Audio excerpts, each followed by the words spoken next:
South India shopping mall kilo sale అభిమానుల కోరికపై శ్రావణంలో కూడా ఆషాఢం ధరలకి.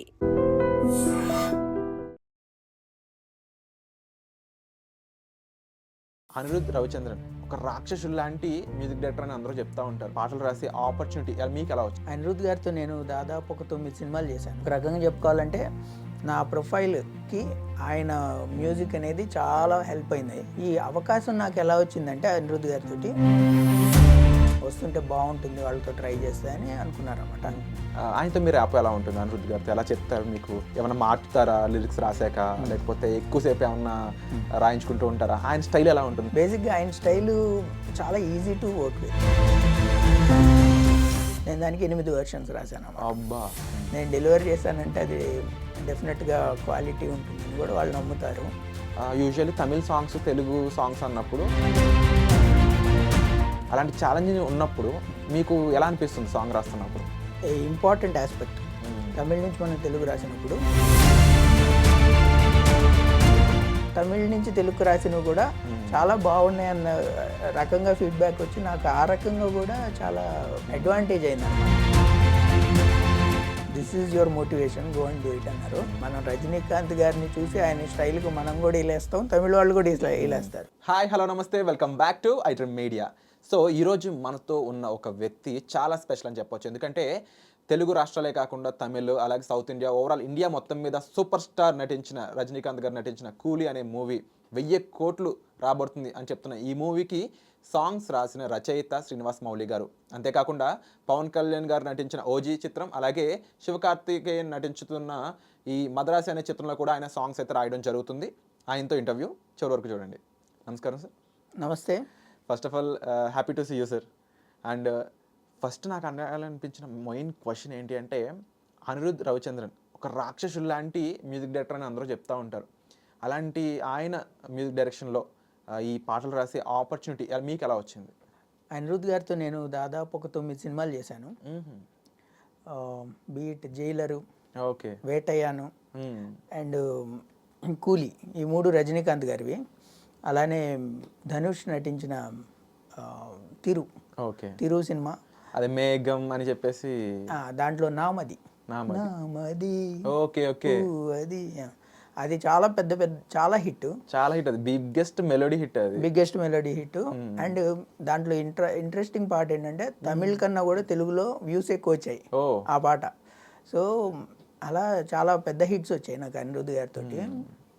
ఒక రకంగా చెప్పుకోవాలంటే నా ప్రొఫైల్కి ఆయన మ్యూజిక్ అనేది చాలా హెల్ప్ అయింది ఎస్టాబ్లిష్ చేసుకోవడానికి. ఈ అవకాశం నాకు ఎలా వచ్చిందంటే అనిరుద్ గారితో మొదటిసారి ఆయనతో పనిచేసింది నేను కేఆర్కే అనే సినిమా అనమాట. కన్మణి కతీజా ర్యాంబో అని. ఓకే ఓకే, సమంత, నయనతార, మన విజయ్ సేతుపతి గారు. ఓకే. సో దాంట్లో వాళ్ళు ఒక మంచి మెలోడీ చేయాలనుకున్నారు. దానికోసం కొత్త వాళ్ళు ఎవరన్నా వస్తుంటే బాగుంటుంది, వాళ్ళతో ట్రై చేస్తే అని అనుకున్నారన్నమాట. కానీ రీసెంట్గా ఏదన్నా హిట్ రాసిన వాళ్ళు ఉంటే బాగుండు, అంటే ప్రూవెన్ ఉన్న వాళ్ళు ఉంటే అని చూస్తున్నారు. అప్పుడు నాది ఏమో ఏమో అని ఒక పాట. ఎస్. సో దాంట్లో చాలా మంచి భావాలు, అది అందమైన పాట.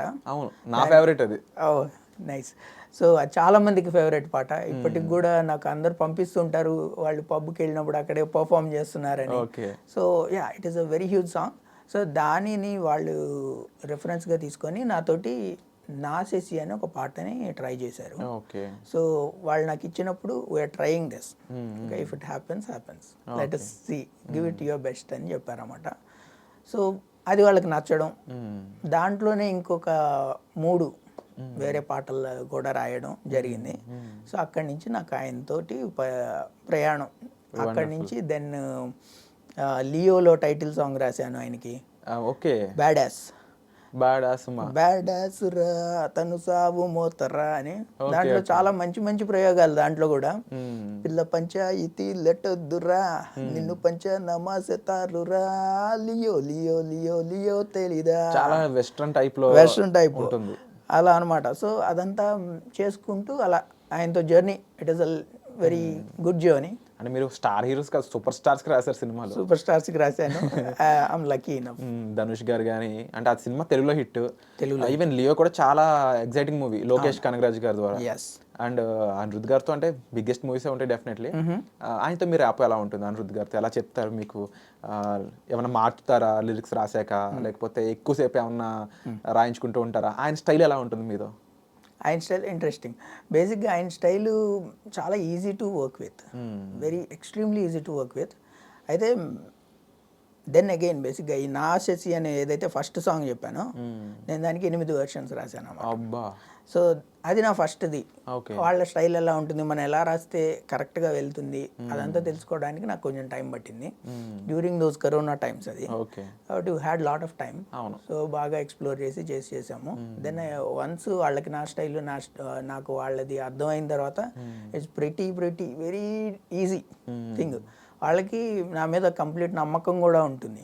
నేను డెలివరీ చేశానంటే అది డెఫినెట్గా క్వాలిటీ ఉంటుందని కూడా వాళ్ళు నమ్ముతారు. అలానే మాకు మంచి హిట్స్ కూడా వస్తూ ఉన్నాయి.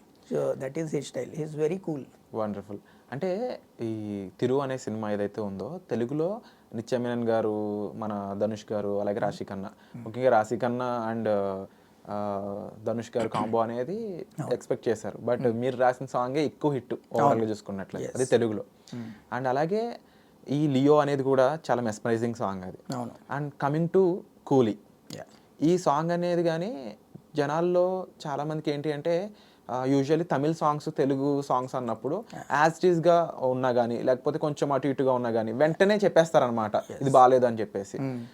అలాంటి ఒక ఛాలెంజ్ ఉంది మీ ముందు. అలాంటి ఛాలెంజ్ ఉన్నప్పుడు మీకు ఎలా అనిపిస్తుంది సాంగ్ రాస్తున్నప్పుడు? సో అది one of the important aspect. Tamil నుంచి మనం తెలుగు రాసినప్పుడు పాట తెలుగులో ధ్వనించడం అనేది చాలా ఇంపార్టెంట్. నాకు అడ్వాంటేజ్ అయింది కూడా అదే. నాకు తమిళ్ రాదు. సో వాళ్ళు నాకు ట్యూన్ ఇస్తారు, సిచ్యువేషన్ చెప్తారు, ఓవరాల్గా యాక్చువల్లీ దాంట్లో హై లెవెల్గా చెప్తారు లిరిక్ కూడా ఏంటి వాళ్ళు చేశారని. బట్ దెన్ వాళ్ళు నాకు ఫ్రీ హ్యాండ్ ఇస్తారు అనమాట. మనం ఏమి దానికి యాజ్ ఇట్ ఈస్ ట్రాన్స్లేషన్ కాదు నేను చేసేది. ఇఫ్ యు సీ నామది తీసుకుంటే తేన్మొళి అని ఉంటుంది, అది పూల తీగ చిలకమ్మ మాట్లాడట్లేదు, సంథింగ్ ఆఫ్ దట్ సార్ట్. అది మీనింగ్. మనం రాసింది నా మది పువ్వది వాడిపోతూ ఉన్నది. సో రెండిటికి అర్థం అంటే అదే జోన్లో ఉంటాయి, భావం అదే ఫీల్ ఎస్టాబ్లిష్ అవుతుంది, కానీ it is not the same భావం. సో వాళ్ళ దగ్గర చేసినప్పుడు మనం ట్రాన్స్లేట్ చేయము. So that is one advantage. Okay, అందువల్ల మనకి తెలుగులో మంచి ఫెయిర్గా ధ్వనిస్తుంది కాబట్టి హిట్ అవుతుంది. ఎందుకు అడిగానంటే, సాంగ్ మంచిగా రాసి బాగుంటే ఎవరు కూడా పొగడరు, కానీ బాగపోతే వెంటనే ట్రాల్ చేస్తారు. Exactly. So that is what. So నాకు చాలా కాలం తర్వాత లైక్ తెలుగులో తమిళ నుంచి తెలుగు రాసినవి కూడా చాలా బాగున్నాయి అన్న రకంగా ఫీడ్బ్యాక్ వచ్చి నాకు ఆ రకంగా కూడా చాలా అడ్వాంటేజ్ అయింది అనమాట. అంటే ఈ కూలీ సాంగ్ ఏదైతే బయటకు వచ్చిందో చాలా ఎక్కువ మంది దగ్గర వినిపిస్తూ ఉంది. అండ్ సింబు గారు వాళ్ళ ఫాదర్, ఆయన స్టైలింగ్ నుంచి ఈ సాంగ్ వచ్చిందని చెప్తా ఉన్నారు. ఈ సాంగ్ మీ దగ్గర నుంచి రాయించినప్పుడు అనిరుద్ గారు మీకు ఏం చెప్పారు? సో ఇది యాక్చువల్లీ ఆయనకు రాసిన అన్ని పాటల్లోకి ఇది కొంచెం బాగా విభిన్నమైన పాట. ఎందుకంటే రజనీకాంత్ గారు ఇదివరకు రాశాను, ఆయన ఇంట్రొడక్షన్ సాంగ్ మనసిలాయో కూడా రాశాను నేను. చాలా పెద్ద హిట్. చాలా పెద్ద హిట్. స్టెప్. ఎస్. సో మనసిలాయో రాశాను, దాంట్లో ర్యాప్ ఉంటుంది, దాంట్లో తెలంగాణ యాసతోటి మొదలు పెట్టుకొని చేశాను. అయితే ఈ పాట స్పెసిఫిక్గా ఇప్పుడు ఏదైతే మనం చికిటు వైపు పాట, చిటుకు అనుకున్నారు చాలా మంది. కాదు చికిటు అంటే అర్థం ఏం లేదు, జస్ట్ ఒక పదం, చికిటు అదే ఆయన అన్నారు అలా. సో అదే హుక్. అదేంటంటే ఆ పాట సినిమాలో లిప్ సింక్ ఉంటుంది. పాట మొత్తం లిప్ సింక్ చాలా పోర్షన్లో ఉంటుంది. అది కూడా రజనీకాంత్ గారి మీద లిప్ సింక్ ఉంటుంది. కాబట్టి వాళ్ళు నాకు చెప్పింది ఏంటంటే, మీరు రాస్తున్న వాటిల్లో అత్యంత పెద్ద పాట ఇది. ఓకే, అనిరుద్ధ్ గారు ఉంటారు, లోకేష్ కనగరాజ్ గారు ఉంటారు, రజనీకాంత్ గారు ఉంటారు, imagine it. And then there is lip sync. It is not some background song that is getting played. పలుకుతున్నారు.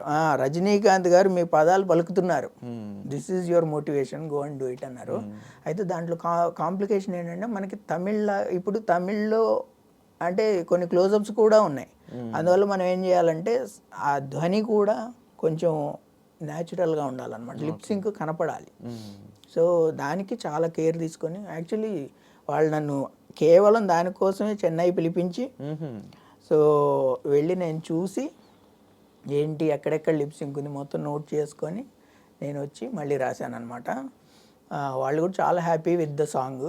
దాంట్లో ఏదేది వద్దొద్దు నాతో సరదాలు, పాడెత్తి చేస్తా తిరణాలు, సింహాల వేట నా హాబీ బేట అంటాడు. అంటే ఒక రచయిత చాలా కష్టపడతారు. ముఖ్యంగా ఒక హీరోని వాళ్ళు ఊహించుకోగలగాలి, ఆ సిచ్యువేషన్లో వాళ్ళు ఫీల్ అవ్వాలి. అండ్ రాస్తున్న దాంట్లో చాలా ఛాలెంజెస్ ఉంటాయి. ఇప్పుడు ముఖ్యంగా మీ దానికైతే లిప్ సింక్, తమిళ్ తెలుగు అనేది కొంచెం డిఫరెంట్ ఉండే ఆ లిపి, ఆ పదాలు అవి అంతా కూడా అది యాజ్ ఇట్ ఈస్ కనిపించడం అనేది ఒక సవాల్ అనే చెప్పొచ్చు. But you made wonderful job అని చెప్పొచ్చు అనమాట. అండ్ ఇలా రజనీకాంత్ గారి దగ్గర నుంచి కానీ లేదా టీం నుంచి కానీ మీకు ఏమైనా కాంప్లిమెంట్స్ వచ్చాయి డైరెక్ట్గా ఇండైరెక్ట్గా? అంటే రజనీకాంత్ గారి గురించి ఏమీ రాలేదు, బట్ ఓవరాల్గా నాకు ఈ అనిరుద్ధ్ గారి టీం నుంచి నాకు ఎప్పుడు మంచి ఫీడ్బ్యాక్ వస్తుంది. స్పెసిఫిక్గా నామది రాసినప్పుడు, దెన్ లియో రాసినప్పుడు దేవర్ మెస్మరైజ్, అంటే చాలా ఆశ్చర్యపడ్డా, అంటే ఎవరు రాసింది భలే రాశాడు ఇది కైండ్ ఆఫ్ థింగ్ అనమాట. అయితే చాలా మంది రింగ్ టోన్ అయితే. అవునవునవును, దాంట్లో కూడా చాలా మంచి ఎక్స్ప్రెషన్స్ ఉంటాయి. సో ఈయనది మ్యూజిక్ కంపోజిషనే కొద్దిగా డిఫరెంట్ స్టైల్ కదా, స్పీడ్ కానీ స్పీడ్. అది బేసిక్గా ఏంటంటే మనకు కొంచెం లయ జ్ఞానం కొంచెం బాగా ఉంటే ఆయన దానికి బాగా పలుకుతాయి. యూజువల్లీ తమిళ్ డైరెక్టర్ అన్నప్పుడు అంటే జనరల్గా కామన్ ఆడియన్స్ కూడా డౌట్, తెలుగు రాదు కదా మరి వాళ్ళు మ్యూజిక్ ఎలా క్రియేట్ చేస్తారు, అంతా లిరిసిస్ట్ మీద ఉంటుందా అని ఒక డౌట్ ఉంటుంది. అసలు ఎలా ఉంటుంది మ్యూజిక్ డైరెక్టర్కి లిరిసిస్ట్ మధ్యలో ఆ బాండింగ్? అంటే మనకి పాట సాహిత్యం అనేది ముందు భావం కదా, భావం ఈజ్ యూనివర్సల్. అంటే ఇప్పుడు నాకు అమ్మంటే ఇష్టం అనే తెలుగువాడు అంతే అమ్మంటే ఇష్టం ఉంటుంది, తమిళ వాళ్ళకి అంతే ఉంటుంది, స్పానిష్ వాళ్ళకి కూడా ఉంటుంది. సో ఈ భావాలు అనేవి యూనివర్సల్, అలానే మ్యూజిక్ కూడా యూనివర్సల్. కానీ దాన్ని ఎక్స్ప్రెస్ చేయడానికి మనకు మీడియం, ఒక మాధ్యమం భాష, అంతే తప్పితే అదేం బ్యారియర్ కాదు. So at the end of the day మనం రజనీకాంత్ గారిని చూసి ఆయన స్టైల్కి మనం కూడా ఇలేస్తాం, తమిళ వాళ్ళు కూడా ఇలేస్తారు. So there is no difference. So at the end of the day మేము ఆ ట్యూను కల్చర్ ఏం డెలివరీ కావాలి మాట్లాడుకొని డెలివరీ చేసేస్తాం. సో ఇది ఈ కూలీలో ఈ చికిటు సాంగ్ ఎన్ని రోజులు పట్టింది? చికిటు సాంగ్ ఐ థింక్ కొంచెం ఫాస్ట్గానే అయింది, ఒక 3 రోజులు 2-3 రోజులు. అదే దాంట్లో కూడా వాళ్ళు ఇవన్నీ బాగా అనిపించాయి ఆయనకి, లైక్ సింహాల వేట నా హాబీ బేట అంటే ఎవరన్నా ఏదో జింకను వేటాడడం అలా ఉంటుంది, నేను సింహాలనే వేటాడుతా అంటాడు. సింహం లాగా వేటాడడం కాదు, సింహాలనే వేటాడుతాడు. నెక్స్ట్ ఇంకొక సెన్సేషనల్ మ్యూజిక్ డైరెక్టర్, అంటే తమిళ వాళ్ళకి బక్కోడు ఉంటే తెలుగు వాళ్ళకి బండోడు ఉన్నాడని చెప్పేసి ఆయన నోటి నుంచే ఒక వచ్చిందనమాట ఒక స్టేట్మెంట్. అలాంటి మన ఫేవరెట్ తమన్ గారు.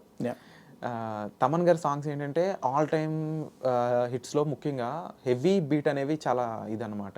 అందులో మీరు పవర్ స్టార్ పవన్ కళ్యాణ్ గారికి ఫైర్ స్టామ్ అంటే అందులో జపనీస్ లిరిక్స్ కనిపిస్తూ ఉన్నాయి. మొన్న రిలీజ్ అయినప్పటి నుంచి అదొక పెద్ద బూమ్ అనమాట.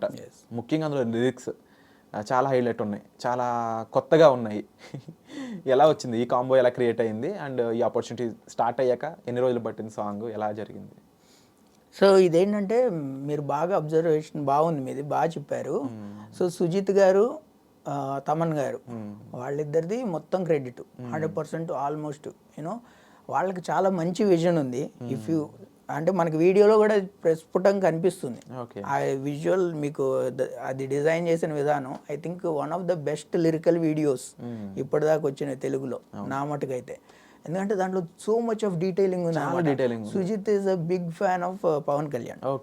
సో అందుకని ఆయన చాలా డీటెయిలింగ్ ఉంది. లైక్ ఆయన ఇదివరకు మూవీస్ లో క్యారెక్టర్ల పేర్లు కానీ అవన్నీ కూడా ఉన్నాయి. మీమ్స్ లో ట్రెండ్ అవుతుంది.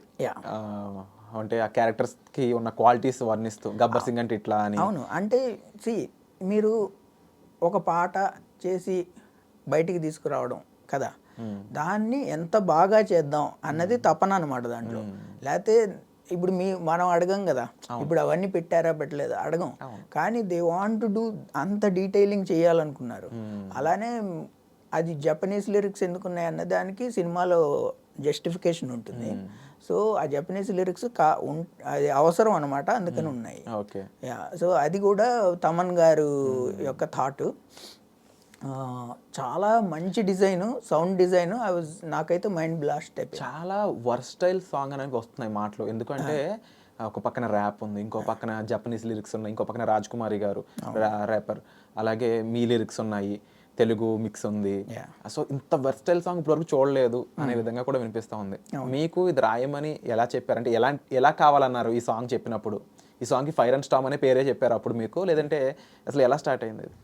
ఫైర్ స్టామ్ అనే చెప్పారు.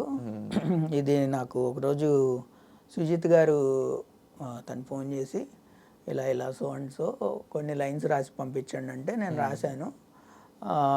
ఆయనకి నచ్చి దెన్ తమన్ గారిని కలిసాం. మేము కలిసిన తర్వాత అది ఆయన అప్పుడు ఇంకా ట్యూన్ చేస్తూ ఉన్నారు. సో ఇది ఒక మంచి జర్నీ, మిగిలిన అన్ని పాటల కన్నా ఇది ఒక మంచి జర్నీ. ఎందుకంటే నేను దాదాపు ఒక 20 రోజులు ఉన్నాను వాళ్ళతోనే, ఇక కంప్లీట్ ట్రావెల్. ఆ ప్రాసెస్లో లిరిక్స్ని రకరకాలుగా అప్రోచ్లు ట్రై చేయడం, ట్యూన్ని ఇంకా రకరకాలుగా ట్రై చేయడం, అదంతా చేసి ఫైనల్గా ఇప్పుడు మీరు వింటున్నది అన్నమాట. అయితే దీంట్లో ఇంపార్టెంట్ పాయింట్ ఏంటంటే నాతో పాటు విశ్వ గారు కూడా రాశారు ఈ దీంట్లో లిరిక్స్. సో ఇది కొలాబరేటివ్ ఎఫర్ట్ అనమాట. అంటే ఒక రచయిత ఇంకో రచయితతో కలిసినప్పుడు అది ఎలా ఉంటుంది? కాస్త ఫైట్ ఉంటుందా, లేకపోతే ఫ్రెండ్స్ లాగా నచ్చి పర్లేదు ఇద్దరం కలిసి రాద్దాం అలా ఉంటుంది? అంటే ఇది చాలా తక్కువ సందర్భంలో జరుగుతుంటుంది, చాలా రేర్గా జరుగుతుంది. అది ఏంటంటే తమన్ గారు ఏం చెప్పారంటే మనందరం కలిసి పాట తయారు చేయాలి, ఓకేనా, మంచి అవుట్పుట్ డెలివరీ చేయండి అని చెప్పారు. సో నాకును విశ్వ గారికి చాలా మంచి ర్యాప్ కుదిరింది. సో ఐ థింక్ ఒక 5 రోజుల దాకా మేము టుగెదర్ ఆ లిరిక్స్ పైన పనిచేసాము కలిసి. అండ్ దెన్ ఈవిడ మన రాజమ్మని ఆవిడ కూడా ఉన్నారు కదా, ఆవిడ అండ్ దెన్ ఈ జపనీస్ లిరిక్స్ అన్నీ it is a collaborative effort. General actually హాలీవుడ్లో కొలాబరేటివ్ రైటింగ్ అనేది జరుగుతుంది అనమాట. So we sit and then explore the thoughts, right. ఇప్పుడు మనం ఇలా చేద్దామా అలా చేద్దాం, ఓకే జపనీస్ పెడదాం, ఓపెనింగ్ జపనీస్ పెడదామా, ఇంగ్లీష్ పెడదామా. అంటే ఇందులో పవన్ కళ్యాణ్ గారు కూడా ఏమన్నా అంటే బాగా ఉందా ఈ డెసిషన్ తీసుకోవడానికి? ఎందుకంటే ఏమే రాజా అని ఒక హిందీ సాంగ్ తీసుకురావడం కానీ, లేకపోతే గుడుంబ శంకర్ ఒక ర్యాప్ సాంగ్ తీసుకురావడం కానీ, కాస్త ఇన్నోవేటివ్ ట్రయల్స్ ఆయన చేస్తూ ఉంటారు, లేకపోతే ఆయన సినిమాలో జరుగుతూ ఉంటాయి. ఇప్పుడేమో చూస్తే జపనీస్ కంప్లీట్గా. సో ఎలా అనిపించింది ఆయన ఇన్పుట్స్? ప్రాబబ్లీ సుజిత్ గారు చెప్పగలుగుతారు, అంటే వాళ్ళిద్దరు కమ్యూనికేట్ అవుతారు కాబట్టి. కానీ నాకు ఇన్పుట్స్ వచ్చింది మాత్రం ఫ్రమ్ తమన్ గారు అండ్ సుజిత్ గారు. వాళ్ళకి విజన్ ఉంది, నాకు చెప్పినప్పటి నుంచి they had this vision. So నేను ఫస్ట్ అయితే ఒక జపనీస్ ఓపెనింగ్ తోటి ఒకటి రాశాను actually. So then we thought opening Japanese చాలా ఇంట్రెస్టింగ్ ఉంటుంది, కానీ దెన్ మేబీ హుక్ అవుతుందా లేదా అని దెన్ ఇంగ్లీష్ పెట్టారనమాట. సో యాక్చువల్ సాంగ్లో అయితే ముందు జపనీస్ ఉండాలి, జపనీస్ కూడా ఉండేది. అంటే we tried several variations. So దాంట్లో one of the thing is final వర్షన్లో ఇలాగా ఇంగ్లీష్, ఫైనల్ వర్షన్లో తెలుగు, తర్వాత జపనీస్ అలా. ఎస్. అండ్ ఇప్పుడున్న జనరేషన్లో అండి జనరల్గా సాంగ్ వల్ల సినిమా హిట్ అవుతుంది. సాంగ్స్ ఏంటి అంటే మేజర్ బూస్ట్ ఏ సినిమానైనా జనాలకు తీసుకెళ్ళడానికి. రాహుకి అదే జరిగింది. ఏమో ఏమో అనే సాంగ్ మీరు రాసింది ఏదైతే ఉందో ఆ సినిమా గురించి ఎక్కువ మంది తెలిసేలా చేసింది ఆ సాంగ్ అని చెప్పొచ్చు. అవును. అలాగే నిజానికి మీరేమని ఫీల్ అవుతారు టెక్నికల్గా, మ్యూజిక్ డైరెక్టర్స్ కానీ, లేదా అనిరుద్ధ్ గారు కానీ, మీరు కానీ, తమన్ గారు కానీ, ఒక పాట వల్ల సినిమాకి ఎక్కువ క్రేజ్ వస్తుంది అంటే సినిమా హిట్ అవ్వడం వల్ల ఆ తర్వాత ఆ పాటకి ఇంకా ఎక్కువ ఉండిపోతుంది చరిత్రలో? అంటే బోత్ వేస్ యాక్చువల్లీ. మనకి ఫైనల్గా ఏం కావాలంటే మనం ఒక మంచి పాట రాయాలి, అది 10 కాలాలు అది హిట్ అవ్వాలి, 10 కాలాలు నిలబడాలి. దిస్ ఇస్ మన end of the goal, right, end goal. అయితే మీరు అడిగిన పాయింట్ ఏంటంటే ఒక ఆర్టిస్ట్గా మనకి ఇప్పుడు మన పాట హిట్ అవ్వాలి, కానీ అట్ ద సేమ్ టైం అది సినిమాకి కూడా హెల్ప్ అయ్యి సినిమా కూడా హిట్ అవ్వాలి, రైట్. ఇప్పుడు సపోజ్ మన పాట చాలా పెద్ద హిట్ అయ్యి సినిమా ఆడకపోతే కూడా ఆ తర్వాత అంతగా వెళ్ళదు, లేదా అందరు కలిసిన వాళ్ళు బాగా రాశారండి మీరు, సినిమా ఆడుంటే బాగుండేది. అది యాక్చువల్లీ ఒక ఆర్టిస్ట్గా మనకు అది కాదు కావాల్సింది, మనకి పాట హిట్ అవ్వాలి, సినిమా కూడా హిట్ అవ్వాలి. వండర్ఫుల్. అంటే మీ థాట్స్ కానీ అవి చూస్తుంటే నిజంగా చాలా గొప్పగా కనిపిస్తూ ఉన్నాయి అన్నమాట. ఇప్పుడు శ్రీనివాస్ మౌలి గారికి ఫేవరెట్ లిరిసిస్ట్ అంటే ఎవరు చెప్తారు మన తెలుగులో? నాకు సీతారామ శాస్త్రి గారు అంటే చాలా ఇష్టం. ఆయన నాకు ఒక లిరిక్ రైటర్గా మాత్రమే కాదు, యాక్చువల్లీ ఆయన నాకు ఆయన పాటల్లో నుంచి ఫిలాసఫీని తీసుకొని నేను యాక్చువల్లీ లైఫ్ ఇలా చేసుకున్నా. ఆయన్ని నేను చాలాసార్లు కలిశాను. సో ఆయనకి నేను అభిమానిని. వండర్ఫుల్. సో నేను ఒక పాటల రచయిత అయ్యే కన్నా ముందు నేను అసలు ఫస్ట్ సీతారామ శాస్త్రి గారి అభిమానిని, ఆయన ఫాలోవర్ని. అభిమాని అంటే కట్అవుట్లు పెట్టడం అది కాదు, ఆయన చెప్పేవి ఫాలో చేసేవాడిని నేను. ఆయన పాటలు మీకు బాగా ఫేవరెట్ పాట అంటే? చాలా పాటలు ఉన్నాయి, ఒకటని కాదు. యాక్చువల్లీ నేను ఈ మధ్య అభిమానులందరూ కలిసి పుస్తకాలు రాశాను, ఆయన గురించి పుస్తకం రాశారు. దాంట్లో నేను లాస్ట్ ఇయర్ రాశాను, ఈ ఇయర్ ఎడిటర్గా బాధ్యత తీసుకున్నాను. సో దాంట్లో కూడా ఇది అంతా రాశాను, నాకు ఆయనతోటి జర్నీ ఎలా అని. దెన్ ఆయన పాటల్లో నాకు బాగా ఇష్టమైంది ఒంటరిగా దిగులు బరువు మోయబోకు నేస్తం, మౌనం చూపిస్తుందా సమస్యలకు మార్గం, కష్టం వస్తేనే గదా గుండె బలం తెలిసేది, దుఃఖానికి తల వంచితే తెలివికింక విలువేది, దుఃఖానికి తల వంచితే తెలివికింక విలువేది, మంచైనా చెడ్డైనా పంచుకోను నేలేనా, ఆ మాత్రం ఆత్మీయతకైనా పనికిరానా, ఎవ్వరితో ఏమాత్రం పంచుకోను వీలు లేని అంతటి ఏకాంతమైన చింతలేమిటండి అని ఒకటి ఉంటుంది. చెప్పాలని ఉంది గొంతు విప్పాలని ఉంది పాట. ఒక విప్లవ గేమ్ లాగా అది అనిపిస్తూ ఉంటుంది. అట్ ది సేమ్ టైం అది ఒక కమర్షియల్గా కూడా మనకి అందరికీ నచ్చుతుంది. అంటే ఇప్పుడు when you are low, if you are in a room midnight ఒక 2 గంటలు, there is nobody to talk and then you have so much pain for example అనుకోండి. అప్పుడు ఈ పాట వస్తే ఆయనే మన పక్కన కూర్చొని మనతో మాట్లాడుతున్నట్టు ఉంటుంది. అవును. ఒంటరిగా దిగులు బరువు మోయబోకునేస్తాం, చెప్పుకోవడానికి నేను లేనా, ఏంటి నీ బాధ, మనకి తెలివి ఉంది కదా, బాధలకి తలొంచితే తెలివికి విలువ ఉంటుందా, సో మనం వెళ్ళి గెలవాలి కదా అనేది పాయింట్. సో అలాంటివి ఆయన వందల కొద్దీ రాశారు. అవును, అది. అండ్ ముఖ్యంగా లోకేష్ కనగరాజ్ గారు ఇప్పుడు ఆగస్టులో రిలీజ్ అవుతున్న బిగ్గెస్ట్ మూవీ ఆఫ్ ఇండియా అని చెప్పవచ్చు కూలీ అనేది. రకరకాల స్పెక్యులేషన్స్ వస్తూ ఉన్నాయి. దాంట్లో ఒక బిగ్గెస్ట్ ప్రమోషనల్ సాంగ్ మీరు రాశారు. అవును. ఒకే సాంగ్లో రజనీకాంత్ గారు, అనిరుద్ధ్ గారు, లోకేష్ గారు అండ్ అదర్ స్టాఫ్, అంతేకాకుండా శంభు గారి ఫాదర్ కూడా అందులో కనిపించారు. అవును. ఆ సాంగ్ అనేది ఇప్పుడు ఫ్యూచర్లో ఎంత గొప్పగా వెళ్ళాలి అని మీరు అనుకుంటున్నారు? ఆ సాంగ్ అనే దాన్ని మీ బయోడేటాలో కానీ మీ ఆటోబయోగ్రఫీలో కానీ అది ఏ రేంజ్కి అది మిగిలిపోతుంది అనుకుంటున్నారు? అది డెఫినెట్గా చాలా మంచిగా మిగిలిపోతున్న మొత్తం లిరికల్ జర్నీలో. ఎందుకంటే రజనీకాంత్ గారితో 3వ సినిమా, అలా చాలా తక్కువ మందికి జైలర్లో జుజుబీ కదా, జైలర్లో జుజుబీ పాట రాశారు. అదొకసారి హమ్ చేస్తారా? దినకంత్రి కన్నయ్య అన్నతో ఆటే ఆఖరులే, తన కాకి పొగరు రోషానికి కొడక మిగలవే, ఆయన కాకి పొగరు రోషానికి కొడక మిగలవే, దినకంత్రి కన్నయ్య అన్నతో ఆటే ఆఖరులే అని వస్తుంది. విధి నిన్నే విడిసి కూసోదులే కొడక మిగలవే అంటే ఆయన విధి అనేది అది నిన్ను వదిలిపెట్టి కూర్చోదు, కొడక మిగలే ఉంటుంది. అలానే వార్నింగ్ ఇచ్చినట్టే ఉంది సాంగ్ అది. ఇది విలన్ని అడ్రస్ చేస్తూ ఉంటుంది పాట. అందుకని ఫర్ ద ఫస్ట్ టైం నేను అంత మాసి పాట రాశాను యాక్చువల్లీ. దట్ వాజ్ అప్పటి వరకు నాకు అందరూ జుజుబి. అవును, దాంట్లో రకరకాల మంచి ఎక్స్ప్రెషన్స్ ఉంటాయి. దాంట్లో కూడా ఇదేది వాల్కనో ముందా వేడుకలు, వాల్కనో ముందు వేడుకలు చేసుకోకు, అది లావాసగల దావానలో కొడక మిగల. అంటే మాకు తెలిసినంత వరకు, మాకున్న కాస్త ఇన్ఫర్మేషన్లో నెల్సన్ గారికి తెలుగు లిరిక్స్ అంటే బాగా ఇష్టం. ఆయన కొంచెం అబ్జర్వ్ చేస్తారు. ఆయన ముఖ్యంగా తెలుగు లిరిసిస్ట్ని కానీ తెలుగు డాన్స్ మాస్టర్లు కానీ ఎక్కువ ఫోకస్ చేస్తుంటారు అని చెప్పేసి తెలుసు మాకు. సో ఆయనతో ఎలా అనిపించింది వర్కింగ్? ఇది నేను నెల్సన్ గారితో డైరెక్ట్గా ఇంటరాక్ట్ కాలేదు, ఇది చాలా క్విక్ టైంలో చేశాను. సో ఆల్మోస్ట్ నాకు రాత్రి 11:30కు అట్లా ట్యూన్ పంపిస్తే ఒక గంటన్నరలో రాసి 3:30 కల్లా నేను హమ్మింగ్ లిరిక్ రాసి వాళ్ళకి ఇచ్చేసాను. ఈ నైట్ 11:30 అంటే సారీ టు పాజ్, అనిరుద్ధ్ గారు ఇప్పుడు నైట్లో పని చేస్తారా? అవును, నేను కూడా నైటే బంద్ చేస్తాను. So almost 90% of the times నేను నైటే రాస్తాను. ఇట్ ఈస్ నాట్ దట్ ఇప్పుడు ఇప్పుడు సడన్గా 1 గంట అవగానే అనిరుద్ గారు ఫోన్ వస్తే మీరు ఇంకా లైట్లే కామన్ అనుకుంటారు మీరు? జనరల్లీ ఎక్కువ నైటే వస్తూ ఉంటాయి. ఇప్పుడు ఈ చిటుకు పాట కూడా, చికిటు పాట కూడా ఆయన పాడినప్పుడు నైటే పాడారు. పావుతకు 12ంటికి పాడి నాకు పంపిస్తే నేను విని ప్రొనౌన్సియేషన్స్ అన్ని చూసుకోవాలి కదా. We did it in the midnight, పావుతకు 12. సో చాలా బాగా అనిపిస్తుంటుంది ఒక తెలుగు రచయిత ఇలాంటి పెద్ద పెద్ద డైరెక్టర్స్తో, మ్యూజిక్ డైరెక్టర్స్తో కలిసి వర్క్ చేస్తున్నప్పుడు మాకు చాలా ప్రౌడ్గా అనిపిస్తూ ఉంటుంది. అండ్ ఫ్యూచర్లో మన తెలుగు సినిమా ఇండస్ట్రీలో కానీ మీరు ఎంత అంటే ఎవరెవరికి రాయాలనుకుంటున్నారు హీరోలకు కానీ, అంటే అందరికీ అనిపిస్తూ ఉంటుంది. మీ ఫేవరెట్ ఎవరైనా అంటే? అండ్ నేను అందరికీ రాయాలనుకుంటాను. ఒక హీరో అని అట్లా ఉండదు. అవును, అందరికీ రాయాలి, ఎక్కువ రాయాలి.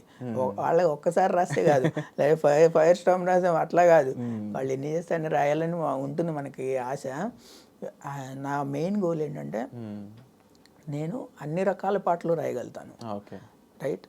సో మనకు మంచి ప్రేమ పాట ఏమో ఏమో రాయగలుగుతాను. ఒక సారు సాంగ్ నా మదిపు అది నిజమే నాదేలే పాపం అతిగా ప్రేమిస్తే ఫలితం రాయగలుగుతాను.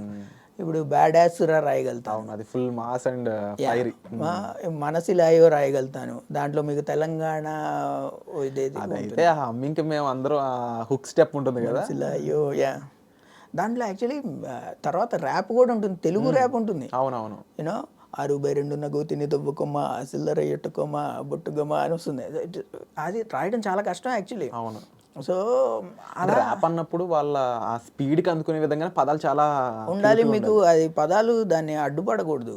ఆల్రెడీ చేసేసారు కదా. ఇప్పుడు ర్యాప్ ఇప్పుడు మనం అనుకొని ఆల్రెడీ చేసిన ట్యూన్లో మనం ర్యాప్ని ఇప్పుడు పెట్టాలి యాక్చువల్లీ అదంతా. సో ఇలాంటివన్నీ చేయగలుగుతాను. దీంతో పాటు నేను దేవకీ నందన వాసుదేవ అనే సినిమాకి దశావతారాల గురించి ఒక పాట రాశాను. మత్స్యమై సృష్టి రక్షణ, కూర్మమై బృహత్ ప్రేరణ, సూకరం పృథివీ ధారణ, వామన త్రిభువన పాలన, ఇలా అన్ని అవతారాలు తీసుకొని రాశాను అనమాట. అలా దశావతారాల గురించి రాయడానికి అవకాశం చాలా తక్కువ మందికి వచ్చింది. సీతారామ శాస్త్రి గారు దీంట్లో రాశారు మన కృష్ణమంది జగద్గురుంలో, వేటూరు గారు ఒక దాంట్లో రాశారు మన దశావతారంలో. అలా దీంట్లో కూడా నాకు వచ్చింది. దీంట్లో నేను నరసింహ అవతారం వీటన్నిటిని రాసుకుంటూ వచ్చి సగము తెగిన ధర్మము గని స్తంభములో వెలసెను హరి, తీక్ష్ణ నఖము రుధిరము గొని అఘము పెరికే నరకేసరి. అఘము అంటే పాపం, అఘము పెరికే నరకేసరి నరసింహుడు. ధనుజదమన దీక్ష ఝరి గరుడ గమన శౌరీహరి, భుజగ శయ్యను విశ్వాకృతి, కృష్ణలీల సృష్టి స్థితి. ఇప్పుడు మన విష్ణుమూర్తిని స్థితికారకుడు అంటాం అనమాట. కృష్ణలీల సృష్టి స్థితి, ఈ స్థితి అంతా ఉండే maintenance basically he's the guy who maintains it. So Krishna Leela సృష్టి స్థితి అని రాశాను. సో ఇలాంటివి కూడా నేను రాయగలుగుతాను అనమాట, కొంచెం బరువైన పదాలు. ఇది నేను భీమ్స్ గారితో చేశాను. భీమ్స్ గారితో కూడా ఒక 4-5 సినిమాలు చేశాను నేను. ఆయన కూడా నన్ను చాలా ఎంకరేజ్ చేశారు. I'm very fortunate actual. అంటే ఇప్పుడు బీట్ అనిరుద్ధ్ గారు, తమన్ గారు, భీమ్స్ గారు వాళ్ళు చేస్తే ఒక క్వాలిటీ ఉంటుంది. వాళ్ళు మనల్ని నమ్మి మనకు ఒక అవకాశం ఇస్తే నిలబెట్టుకుని వాళ్ళతో జర్నీ చేస్తే it is part of success. And మీరు రాసిన ఈ సాంగ్స్ ఏవైతే ఉన్నాయో చాలా వరకు చార్ట్ బస్టర్స్. అండ్ మేము ఇప్పటికీ హమ్ చేసుకునే సాంగ్ ఏమో ఏమో అయి ఉండొచ్చు, లేదంటే రజనీకాంత్ గారు లాంటి సూపర్ స్టార్కి రాసిన మీరు సాంగ్స్ అయి ఉండొచ్చు, ఎల్ఐ దళపతి విజయ్కి రాసిన సాంగ్ అయి ఉండొచ్చు, పవర్ స్టార్ గారికి రాసిన ఈ ఫైర్ అండ్ స్టామ్ ఇప్పుడు latest success and latest boom అని చెప్పొచ్చు అందులో. అండ్ అంత కష్టపడి మీ సక్సెస్ ఇదంతా కూడా ప్యూర్గా. అండ్ మీరు డెఫినెట్లీ ఫ్యూచర్లో చాలా గొప్ప స్టేజ్లో ఉండాలని మేము కోరుకుంటున్నాం. అండ్ ఆడియన్స్ నుంచి మీరు ఏం ఎక్స్పెక్ట్ చేస్తారు మీ సాంగ్స్కి కానీ, లేకపోతే నిజంగా థియేటర్లో చూసినప్పుడు మీ సాంగ్కి వాళ్ళు వీరలు వేస్తూ గోల చేస్తూ ఆ లిరిక్స్ని వాళ్ళు పదే పదే హమ్ చేస్తున్నప్పుడు మీకు ఎట్లాంటి ఫీలింగ్ ఉంటుంది? గూస్ బంప్స్ వచ్చే మూమెంట్స్ ఎట్లాంటివి ఉంటాయి? ఉంటాయి. యాక్చువల్లీ రైటర్స్ జనరల్లీ వాళ్ళు ఇంట్రోవర్ట్స్ లోపల, అంటే బికాస్ దట్ ఈస్ హౌ వాళ్ళు సైలెంట్గా కూర్చొని థాట్స్ లోపలికి వెళ్ళి థాట్స్ చేసుకొని పాట రాస్తారు. నేను కూడా ఎక్స్ట్రీమ్ ఇంట్రోవర్ట్, కానీ నాకు కూడా ఎవరైనా అప్రిషియేట్ చేస్తే బాగా అనిపిస్తుంది. సో ఎవరైనా మంచి మంచి కామెంట్స్ లేకపోతే రివ్యూస్లో ఎవరో నిన్న పెట్టారనమాట, ఈ ఫస్ట్ లైన్స్ ఏవైతే ఉన్నాయో, అలలిక కదలక భయపడేలే, క్షణక్షణము ఒక తల తెగిపడేలే అని, ప్రళయము ఎదురుగా నిలబడేలే. అంటే ఆయనే ఇట్లా వస్తుంటే నేను ఇట్లా విజువలైజ్ చేసుకుని రాశానమాట. ఇమాజిన్ ఒక పవన్ కళ్యాణ్ గారు అలా వస్తున్నారు, ప్రళయము ఎదురుగా నిలబడలే, మేటి ధాటికి లోకం హడలే. సో అలా ఇవన్నీ కూడా ఎవరో రివ్యూలో చెప్పారు చాలా బాగుందని. అలాంటివన్నీ కూడా నాకు నచ్చుతాయి.